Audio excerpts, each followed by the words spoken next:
Dr. Babasaheb Ambedkar Open University.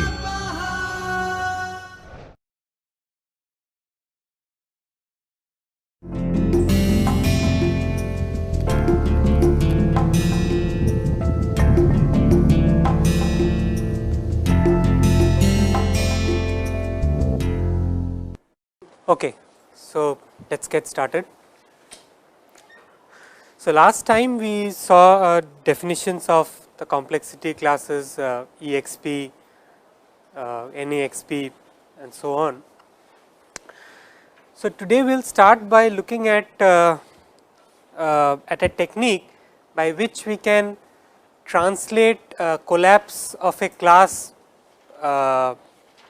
in some lower level to collapse of classes in some higher level. Okay. So, let me mention the theorem and then it will be clearer.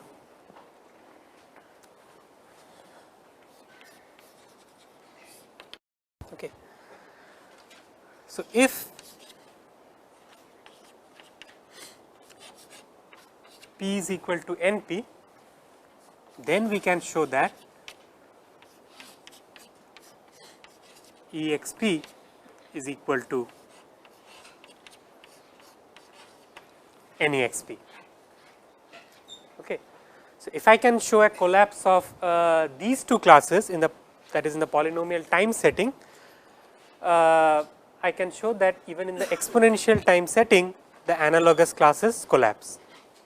Or if you look at the contrapositive variant of this theorem, if you can show that these two classes are not the same, then that would imply that P and NP are not the same. Okay. So, this is not very difficult to prove. Let us just see how the proof goes.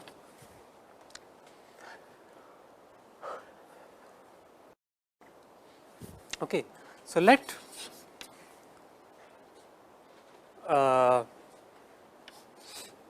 L be a language in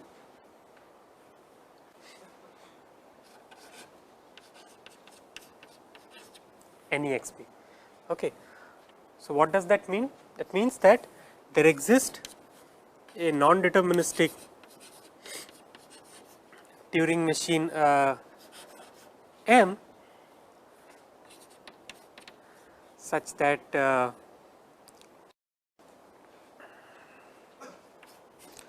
L is equal to L of M and for all inputs x,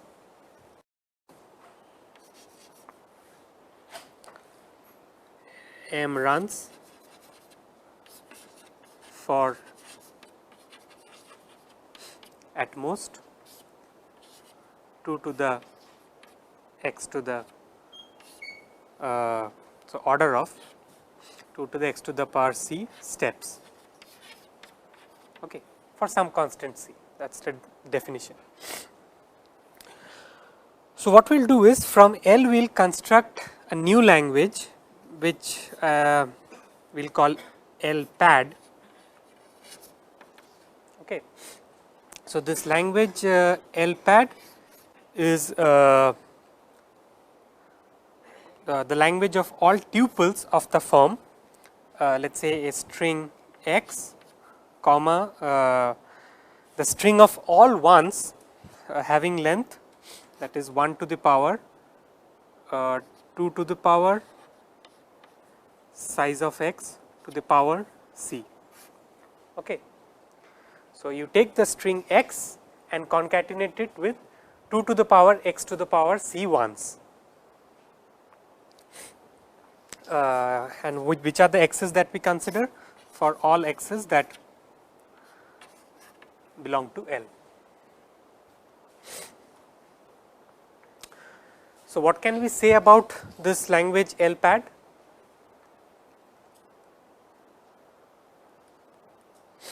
So, we know that L belongs to NEXP.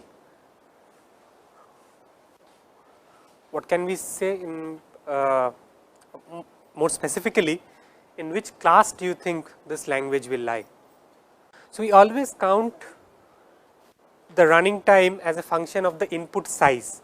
So, what are we doing here essentially? We are just adding some extra characters to the input, okay. So, characters that we do not use, but some exponential number of ones. So, basically the reason why we do it is that, so that we can show that L pad will belong to NP, and that is not very difficult to see. So, what we do is, how do we construct an NP machine for L pad? So, L pad is in NP since we can do the following. So, first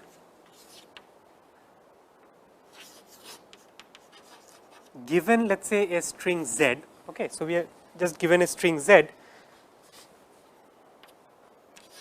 check if z is of the form some string y followed by 1 to the power 2 to the power size of y to the power c ones. Okay. So, first check that the given string has this form or not, scan through the input and do this, and then if it has this form,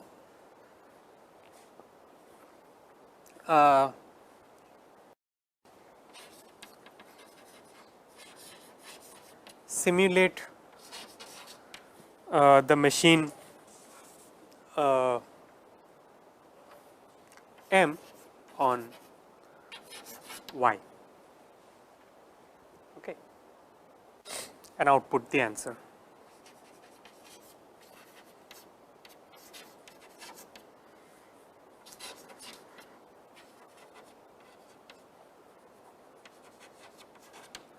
Okay. So, what is the running time of this machine, the new machine that we are constructing? So, first we are just scanning the input from left to right, that is if the input has length z, that takes order z steps, and then we are just simulating M on this string y.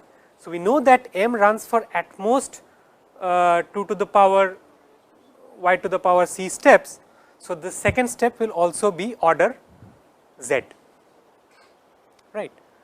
So, that is why this entire computation, it is a non-deterministic computation because M is non-deterministic, but the good thing is that now it is linear in the size of the input, the running time of whatever this machine. So, we can give a name to this machine. So, let us say that this is some M prime. So, now what can we say? We know that by our hypothesis P is equal to NP, therefore, L pad belongs to P as well, okay. And from that we get that L belongs to EXP, because if L pad belongs to P, take the deterministic polynomial time Turing machine that decides L pad, okay, and just use that same machine to determine whether an input belongs to X or not. So, that will still be exponential in the size of the input. Yes. So, okay. So, I kind of brushed over it, but if you just think for it a while, you will understand. So if L pad belongs to P, so that will happen. So, what does it mean to say that L pad belongs to P? It implies that there exists some Turing machine, let us say N, a deterministic polynomial time Turing machine N, which decides L pad. What does it mean to say that N is polynomial? It is polynomial in the size of Z, right. So, now what I do is that given this Turing machine N, I just skip the first step. So, I just take this Turing machine N, and from there I construct another Turing machine N prime, which just skips the first step and takes an input for L and just does the rest, whatever N prime was doing. So, what I mean is that you just do not need to look at these bits any longer. You can just look at the y part and then output your answer. Okay. So, yeah, so this technique is known as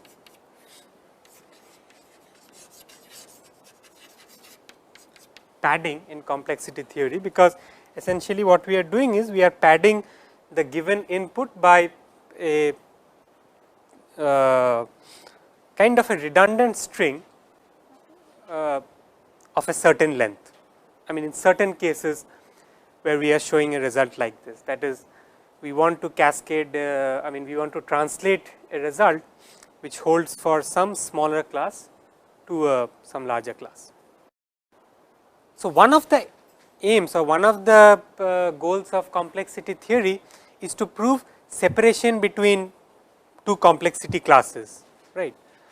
So, and this is not always possible. I mean, in fact, we know very little about separation results, but among the few that we do know, okay. So, we will discuss one today, and this is what is known as the time hierarchy theorem.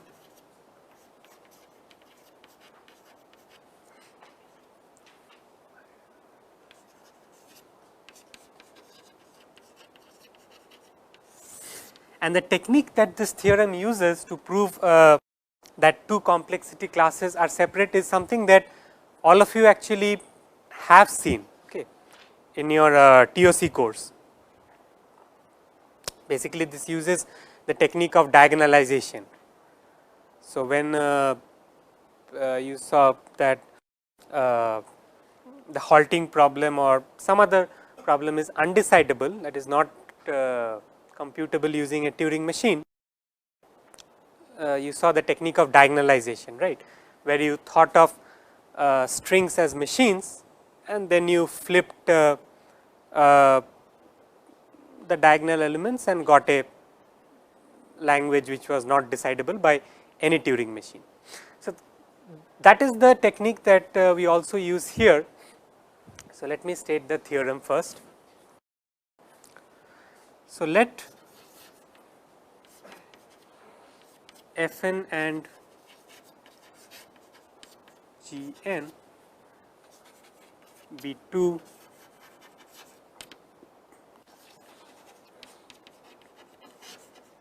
time constructible functions such that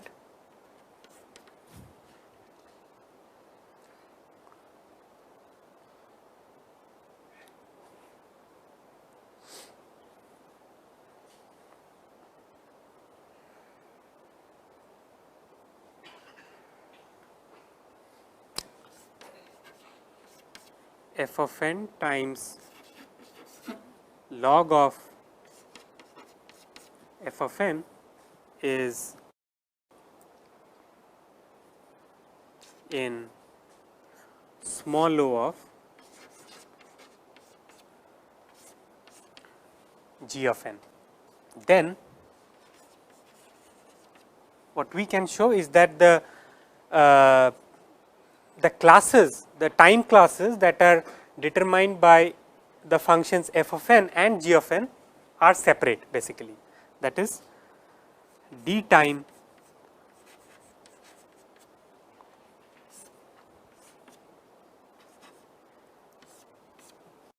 f of n is strictly contained. So, this is the notation for strict containment in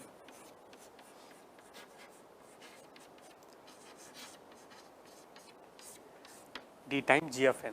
So, what this means is that there is a language in d time g of n that is not present in d time f of n, okay.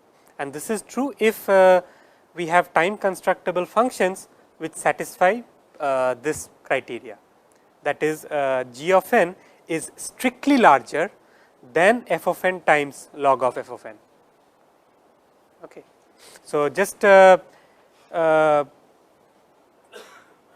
note that this is small o of g of n, this is not big O. So, small o means that it is strictly larger. For example, if you take can look at some small examples. If you have f of n is equal to n and g of n is equal to n square, then we can make this statement that there are languages in d time n square which are not present in d time n. Okay. But this again I mean this hierarchy theorem is nice. I mean it does show that certain complexity classes are separate, but again we cannot always use it. For example, we cannot use it to show things like P and NP are separate, okay, because one thing is that they both are polynomial time machines. Okay. So, it does not show separation between deterministic and non-deterministic versions of the same function. So, before I begin the proof of this theorem, let us look at some points. Okay. So, we know that again from our from our TOC course that there is a universal Turing machine which is capable of simulating any Turing machine, right. So, it has it can take any Turing machine and an input for that machine and it can simulate it on the universal Turing machine. So, we can say something little more than just bare simulation, we can say something about the time taken by the universal Turing machine as well. So,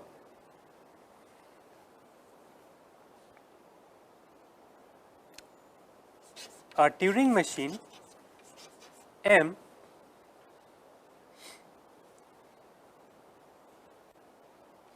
on an input x can be simulated by the universal Turing machine, let us say we will call it U.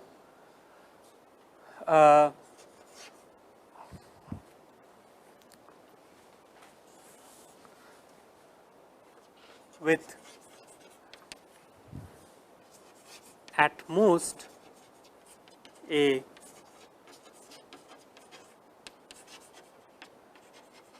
logarithmic amount of time overhead.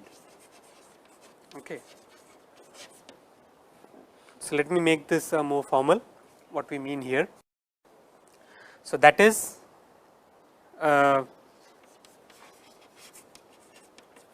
if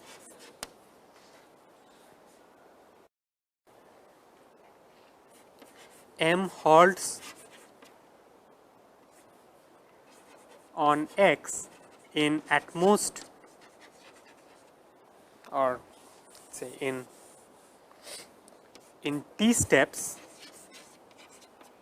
okay, then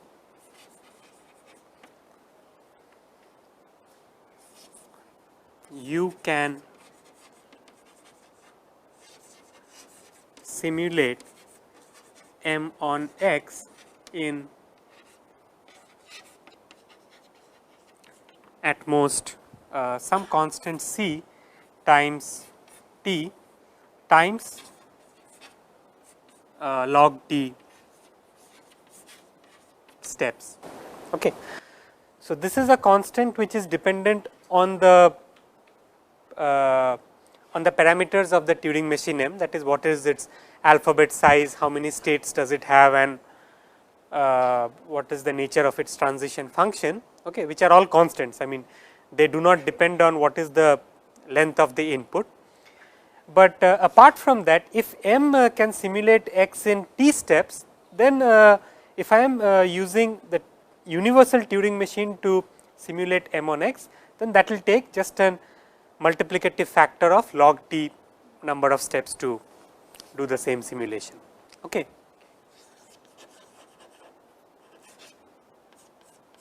Every Turing machine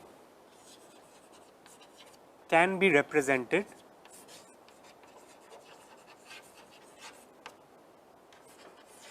by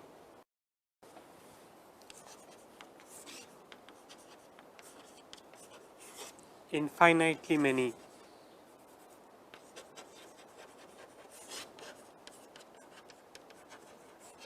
strings. Okay.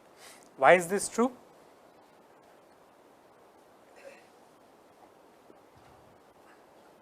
So, we always, I mean, we know that we can fix an encoding of binary string, so that every string encodes a Turing machine, right.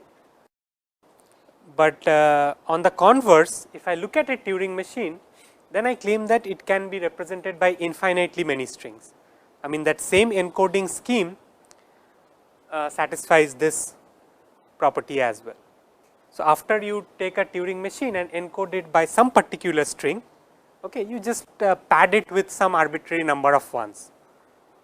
So, basically the encoding that you now, I mean the string that you now get will represent the same Turing machine just by ignoring the ones. I mean, it is the same as looking at let us say programs. So, suppose if you have a C program, it does not matter what that program, I mean if you plug in comments into that C program, you can plug any length, I mean any number of comments of any length, and that will not change what that program does. Okay.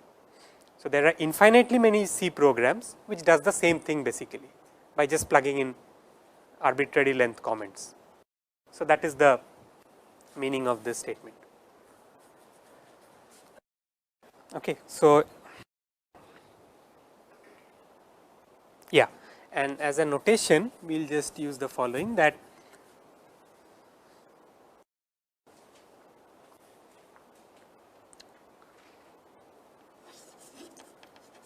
so given a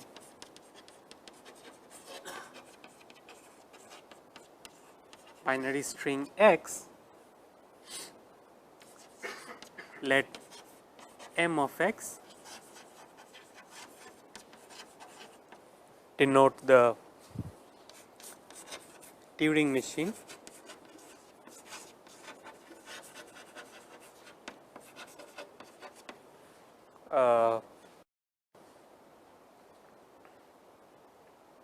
corresponding to x.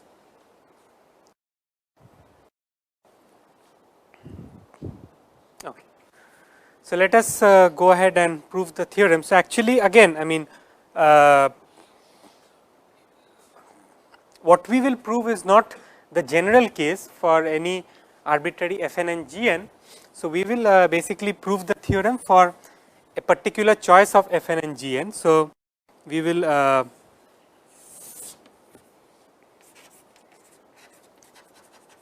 assume that f of n is n and g of n is something like n to the power 1.5, and then we will prove the theorem. And the general case is actually I mean we will follow the same idea, as we shall see. Okay. So, we will construct a language L such that L is in d time n to the power 1.5, but L does not belong to d time n. So, how do we define this language?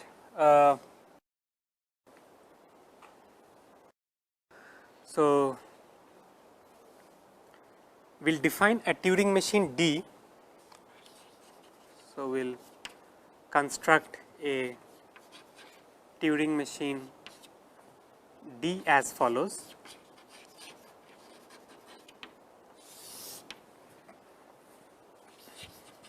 On input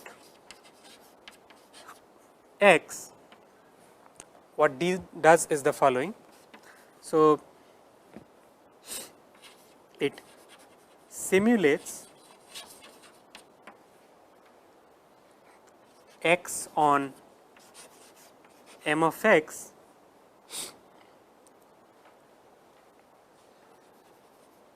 uh,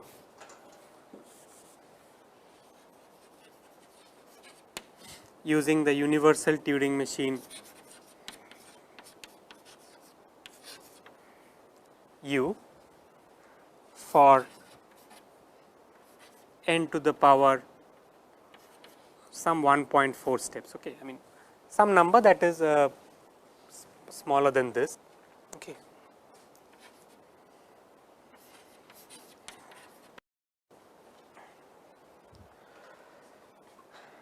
And yeah, so the crucial point here is that it does not carry on this simulation for an arbitrary amount of time. Okay, even if mx does not halt on x after n to the power 1.4 steps, this machine D would halt, okay, and it will output the following. So, if m of x rejects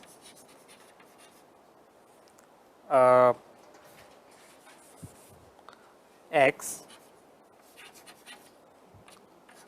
then go ahead and accept, otherwise reject. Okay.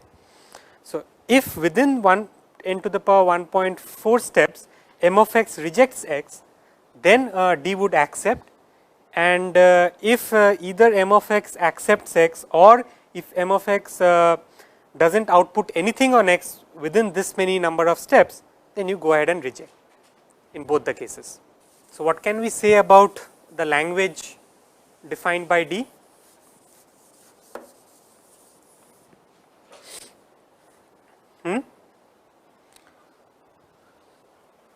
So, can we say this, that L of D is in D time n to the power 1.5. So, we can say this, right, because by definition we are running this for at most this many number of steps. Okay. So, therefore, L of D belongs to this time class. Now, suppose for, and basically what we will show is that L of D does not belong to D time n. Okay. So, for the sake of contradiction, suppose let me also in short just refer this to as L. Suppose L belongs to D time n as well. It means that there exists a Turing machine M such that for all strings x,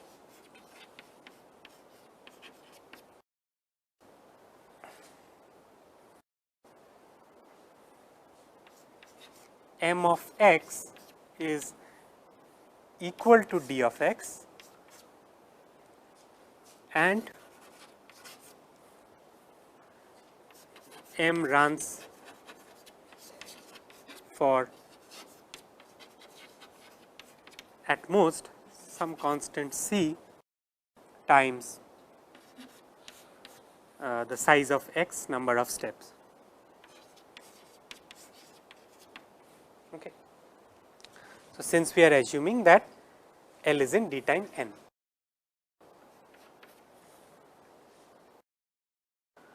So, now what we will do is we will simulate, I mean since we were doing it for the case of D, I mean there. So, we will simulate M using the universal Turing machine U.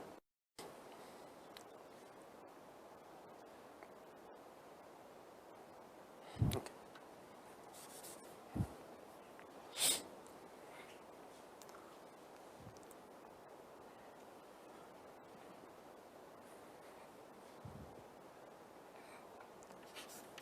So, if we simulate M using the universal Turing machine U, then it halts in at most some c prime times c x times log x number of steps, right. So, this comes from this observation, where now this c prime is basically this constant capital C that we had earlier. Yeah. So, what can we say about the asymptotic nature of these two functions? So, there exists some constant n naught such that for all n greater than or equal to n naught, c prime c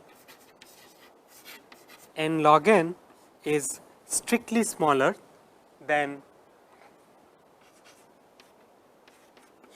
n to the power 1.4. So, this is the place where we use the fact that we have a function which is asymptotically larger than a logarithmic factor of the given function. Okay.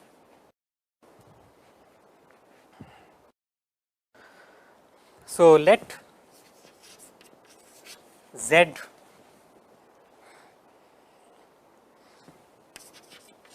be a string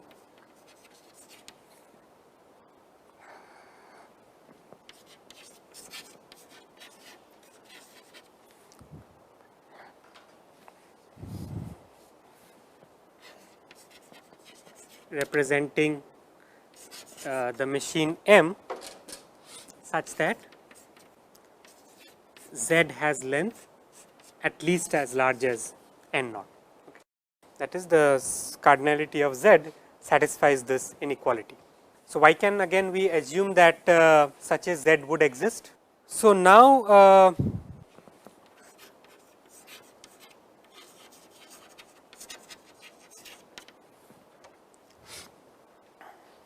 so now let us observe the following. So, what is the output of this machine M on Z? Okay. So, what is happening to the output of M on Z? So, by definition, so if you look at the definition of D that we have here, okay,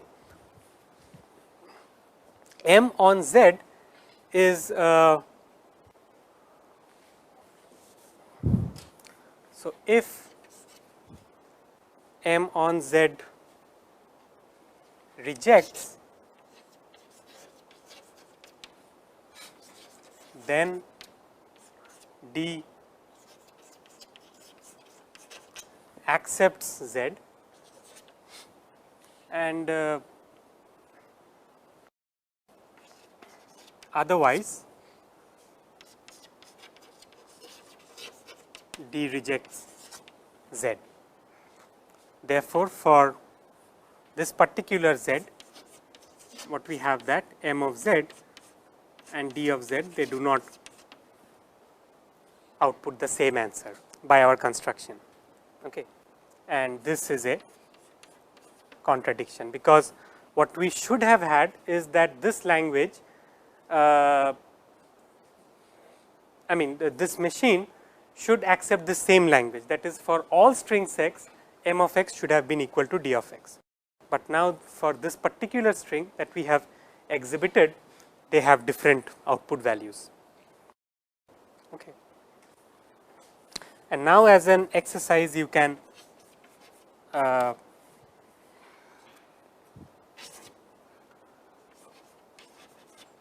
show the proof for general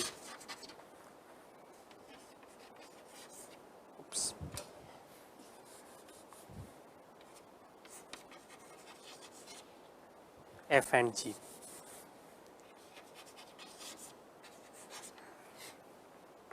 Okay. I mean, it's basically the same. I mean, instead of choosing these two particular functions, if you take general f and g, I mean, the same kind of argument holds, but you have to be a little bit careful. Okay. So, let me ask a question at this point. So, initially we assumed that the functions are time constructible. Exactly.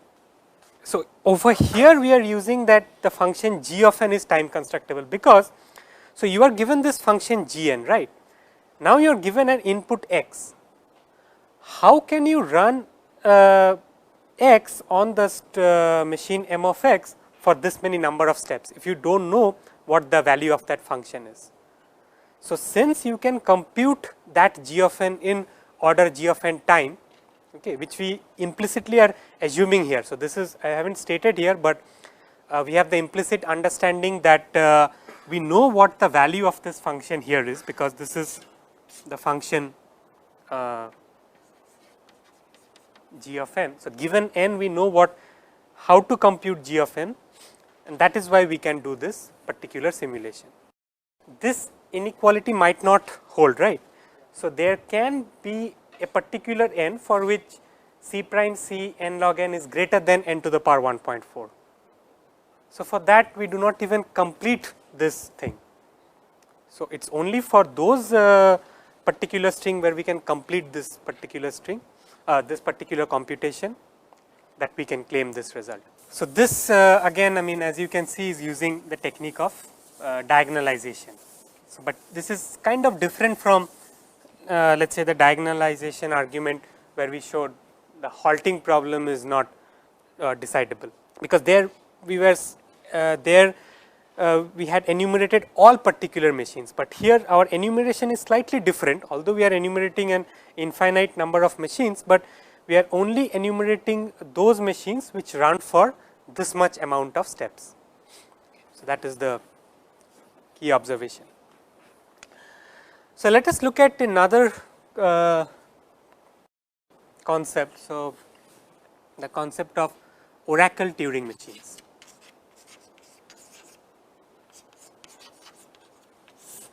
So, I will define this and I will state a result, but I will not prove it. I mean, if you are interested, the proof is in your textbook, but it is important to understand what is happening. So, what is an oracle Turing machine? So, an oracle Turing machine is just like an ordinary Turing machine. I mean, it can be deterministic or non-deterministic. So, we have a Turing machine M, okay. But in addition to this, it has an extra tape, okay. So, it has a extra tape which is referred to as the oracle tape. So, this is a read write tape. So, that is you can read from this tape as well as you can write onto this tape, and the machine has 3 extra states. So, it has a state q query, it has a state q let us call it yes, and it has a state q no. Okay. So, the idea is as follows. The idea is that what we want to do is that now we want to look at Turing machines which can query to some black box. So, a black box is, you can think of it as a closed box of some language that we do not know, and what this black box is capable of doing is, if you provide this black box some string, in one step it will tell you whether that string belongs to that corresponding language or not. Okay. So, suppose if you have a black box for the language SAT, you provide the black box a Boolean formula phi, and it will tell you whether phi is satisfiable or not. Okay. So, that is the idea that we want to formalize and represent it using Turing machines. So, the Turing machine has an oracle tape and it has these 3 extra states, and there is some language. So, this is the oracle subset of 0 1 star, such that whenever the Turing machine M enters into the state q query, at any point during its computation. In the next step, the machine will go to either the state qy or the state qn depending on what is written on this oracle state. So, the moment M enters Q query, it checks what is written on the oracle tape. If the string that is written on the oracle tape belongs to this language, there is a fixed language O, it will immediately go to QES, and if that string does not belong to the language, it will go to QNO. Okay. And that is what, and then it will proceed. And the good part is that, so that we just count that as one computation step. So, maybe this O is a very complex language, I mean it has very high complexity. Nevertheless, we just think of going from this state Q query to either the state Qy or Qn as just one computation step. Okay. So, that is the reason why we have this black box picture in mind. So, now we can define complexity classes based on this Turing machine model. So, let me just define this class P to the O. Okay. So, let O be some language, okay. Then the class P to the O is the set of all languages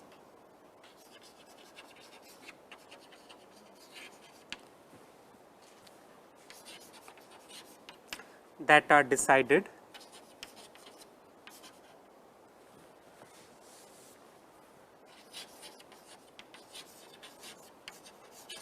by a polynomial time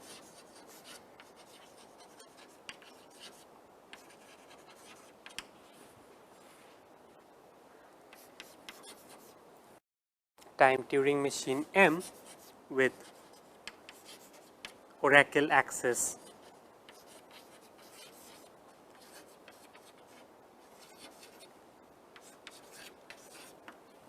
to O. So, I formally did not define what it means to say that a Turing machine has an oracle access to a language, but this is basically what the idea is. So, I have a Turing machine and it has oracle access to this particular language. Okay. So, then P to the power O is the set of all languages that can be decided by such Turing machines. So, analogously,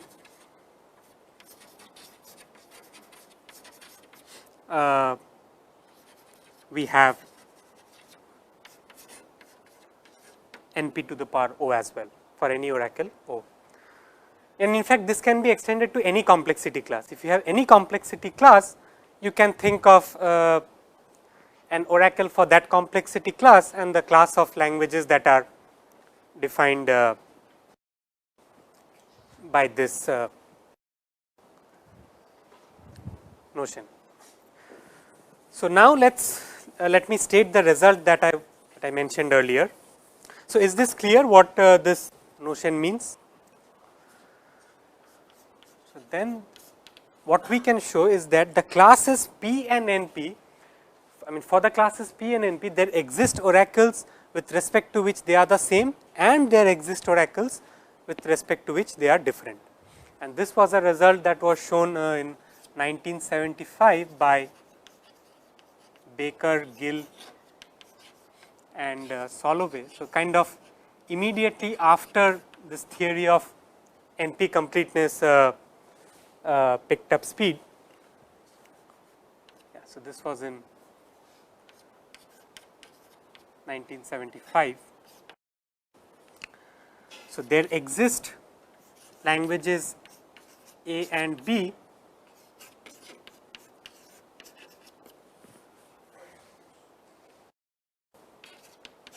such that P to the power A is equal to NP to the power A and P to the power B is not equal to NP to the power B. So, the first part of this theorem is not very difficult to show. So, if you just think for a while, you should get what A we should consider. So, what do you think would be a suitable A? So, the intuition is that A should be some very hard language, right. I mean, in other words, A should have complexity that is much larger than P and NP. So, that it will not matter if we what the base classes are in some sense. What if you choose A to be some language in EXP, right. So, if you choose A to be some language in EXP, we know that NP is a subset of EXP and P is a subset of EXP, right. So, it really does not matter what the base machines are doing. If you give it any string, it has access to such a powerful oracle. So, basically it can decide anything that is in EXP. So, it still, I mean, it still requires proof why these two would be the same, but the idea essentially is that if you pick A to be, let us say, a language in EXP, the equality holds. The more difficult part is to show this, that what language do you pick as B such that these two classes are not the same, because if you pick B to be something very hard, then they would be the same. If you pick B to be something very easy, then oracle does not help you much, right. So, it has to be something of intermediate difficulty, and this is where again the idea of diagonalization is used. So, we construct a B again in an iterative manner using diagonalization. Okay. So, we have a matrix and we flip the diagonal bits and we construct this language, so that we get a suitable B. Okay. So, this proof again, if you are interested, you can look at the book. It is not very difficult, but yeah, it is good to know. Okay. So, we will stop here.